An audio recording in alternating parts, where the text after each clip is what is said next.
Hey guys, what's up? It's JR Cuber. In this video we have an unboxing from thecubicle.us.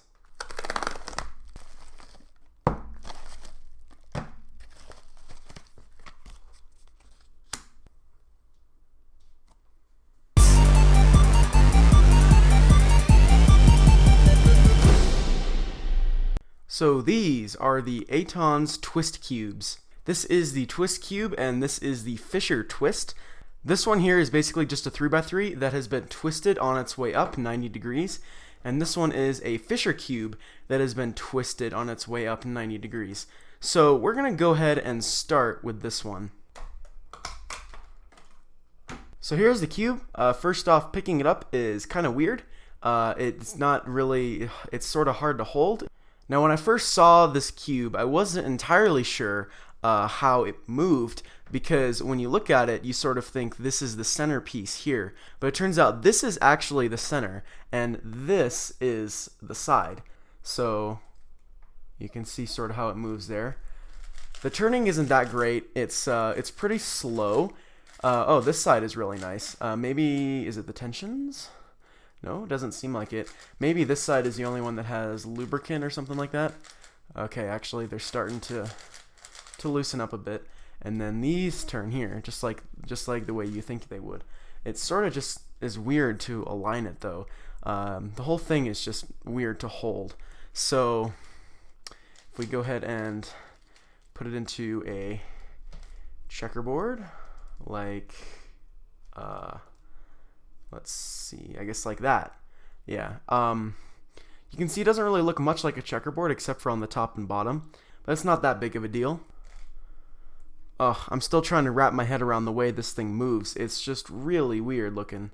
So as you might expect, this cube does shapeshift, and I'm not going to scramble it right now, but it looks like it's going to get really messed up.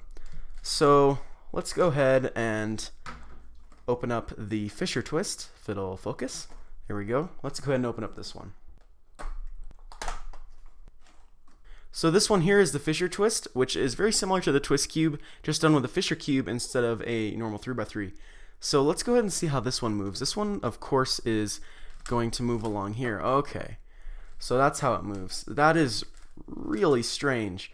It really does take a lot of time to wrap your head around the way this one sort of moves. So that's a full turn. Okay. So this one actually gives a full checkerboard, which definitely looks a lot nicer than on the regular twist cube. I think what we're going to do now is go ahead and scramble both of these and see if we can give it a quick solve. So let's go ahead and scramble up this one first.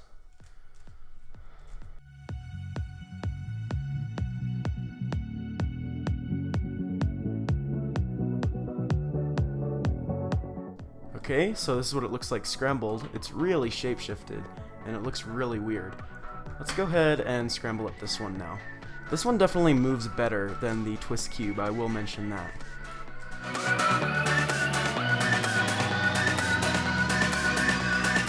So this one gets even more shapeshifted when you scramble it. So there we go. That's what it looks like all messed up. So we're going to go ahead and try to solve this one first, and then we'll go ahead and move on to this one.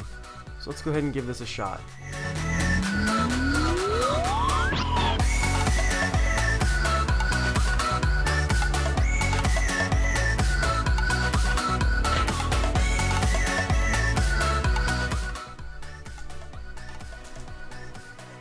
So there we go, I finally got the cross. I really had to wrap my head around it because I was putting these cross pieces in the wrong spots. But you just have to make sure that these two colors here match on every side. For all the centers, to make sure all your cross pieces are in the right place. Alright, now that we have sort of this guideline, let's see if we can do F2L a bit easier.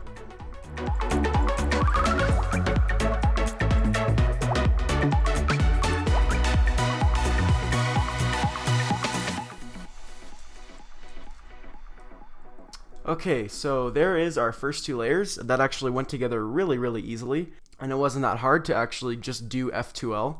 My only complaint right now is that the turning isn't that great, and alignment is sort of tricky, because I'm still trying to get used to the way this moves, because just the twist and everything is throwing me off. So let's go ahead and see if we can do last layer.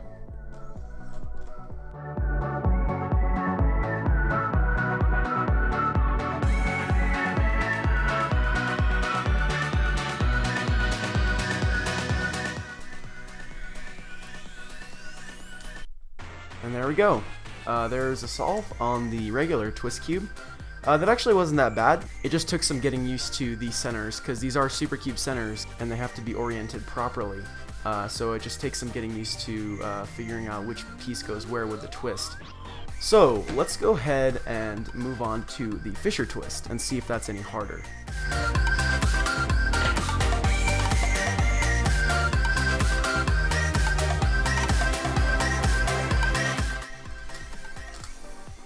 So there is our cross. That was actually a lot easier to build since there is no two colors you have to worry about. It's all just one color.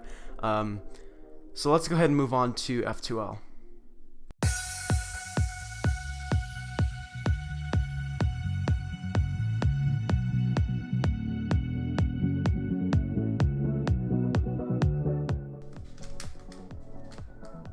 Okay, so there's our F2L. That wasn't that hard as well, but since there's only one color here on the corner and the edge has two colors, you don't really know if it's supposed to be this edge or this edge, for example, because they both have white.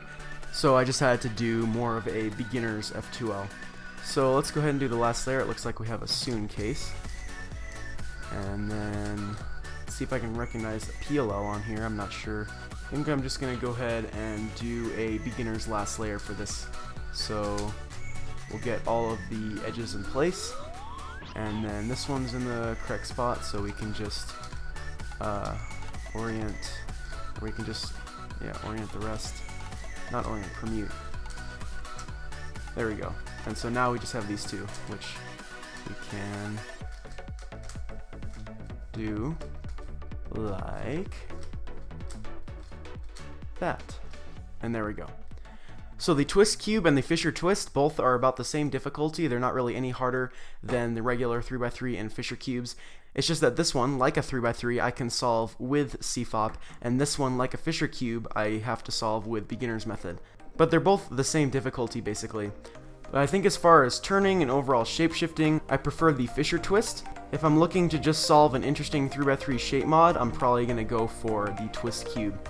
These are both very good cubes though, and you can buy these at the Cubicle. I think they're each about $19. If you would like to purchase these cubes, the links will be in the description. And that's all I can really say on the Eitan's Twist Cube and Fischer Twist. If you like this video, give it a like. And if you haven't already done so, like my Facebook page, follow me on Instagram and Twitter, and of course subscribe. Thanks for watching, guys.